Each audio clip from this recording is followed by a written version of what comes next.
La deuxième session du symposium s'est bien déroulée. Nous avons essentiellement parlé de l'actualité de l'hypertension au Cameroun. Nous avons parlé également de tout ce qui est thrombose veineuse profonde, des pathologies qui ne sont pas rares chez nous.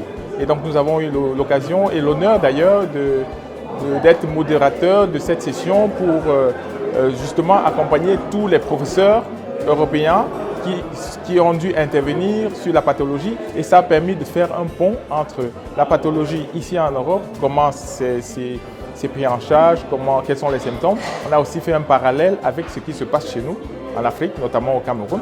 Donc c'était un bon pont, une bonne collaboration, une bonne synergie nord-sud en matière de santé cardiovasculaire.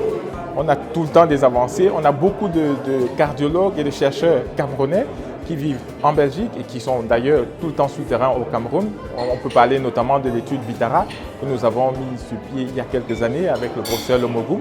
Et donc ce sont des recherches qui se font et ce sont des études qui se font sur le terrain et qui apportent des résultats, qui font des nouvelles découvertes sur la spécificité des pathologies cardiovasculaires chez les Noirs. Et donc cette connaissance plus approfondie avec ce travail de terrain permet de mettre sur pied des thérapies qui sont efficaces chez nous, dans nos populations. Donc il y a des avancées, ça c'est évident.